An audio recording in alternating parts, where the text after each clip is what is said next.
Selamat pagi Ibu, selamat datang. Perkenalkan saya Dr. Sheryl, dokter yang sedang bertugas pada hari ini. Nah, sebelum itu saya akan mengumpulkan data Ibu dulu ya. Ibu atas nama siapa? Dila, Oke, umurnya Ibu? 26, Oke, 26 tahun. Nah, untuk tempat tinggalnya Ibu? Pengayoman, Oke. Untuk pekerjaannya Ibu? pegawai swasta. Oke. Nah, Ibu untuk keluhannya apa? Sering kencing-kencing dok, baru sedikit-sedikit, sering lapar. Oh, oke.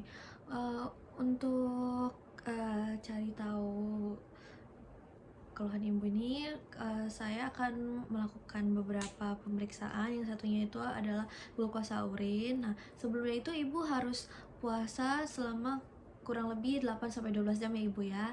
Nanti setelah ibu berpuasa, nanti ibu bawa urinnya ke sini ya bu untuk saya periksa ya bu. Apakah ibu setuju? Baik, saya Oke. setuju.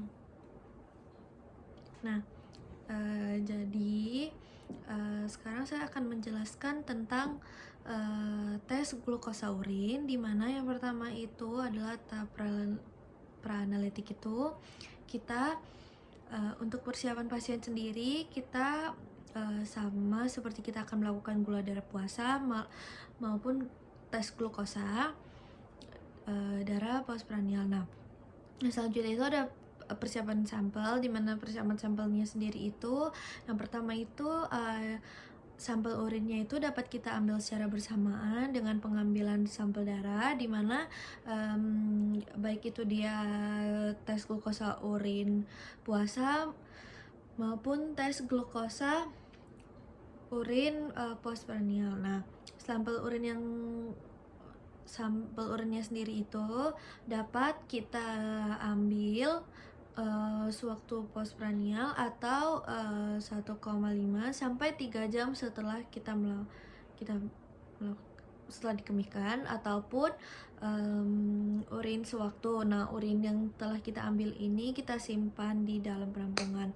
Nah, setelah di dalam penampungan lalu kita simpan tanpa pengawet di dalam suhu ruangan, dan maksimal untuk ujinya itu maksimal kita lakukan 3 jam setelah pengambilan urin. Nah, untuk prinsipnya itu yaitu mengubah zat warna tertentu benedik jika direduksi dengan glukosa. Nah, selanjutnya itu kita akan masuk ke tahap alat dan bahan yang akan kita gunakan. Nah, jadi untuk alat dan bahan yang akan digunakan itu ada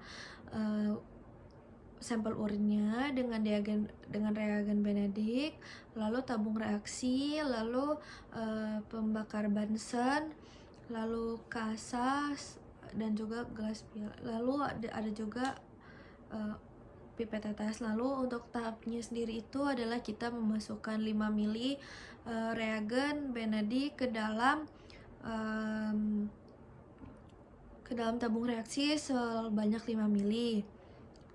Nah, setelah itu setelah reagen Benedict kita masukkan lagi sampel urin yang telah kita ambil sebanyak 5-8 tetes. Lalu kita ambil 5-8 tetes. Nah, setelah itu kita masukkan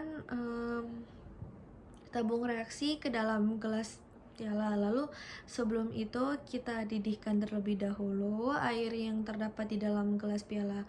Nah, kita didihkan dengan gas asdosmetria, lalu kita bakar menggunakan pembakar Bunsen.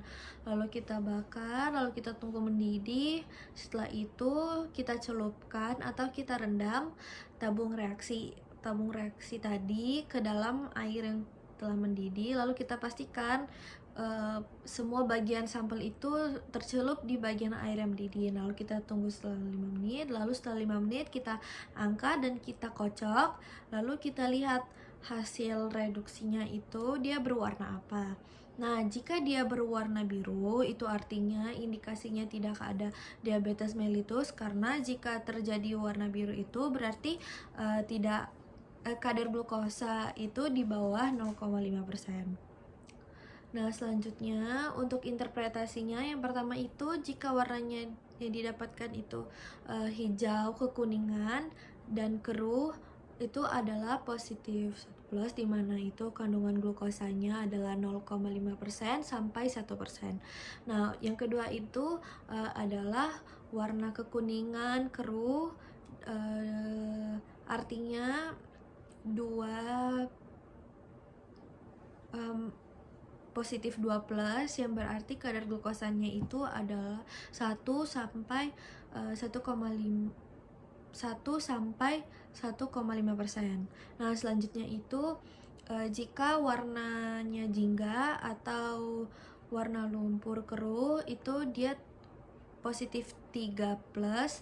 Nah, itu artinya kandungannya 2 sampai 3,5%. Nah, sedangkan jika dia berwarna merah keruh, berarti kadarnya itu dia itu disebut positif 14+, dimana kandungan glukosanya itu lebih dari 3,5%. Nah, sekian dan terima kasih.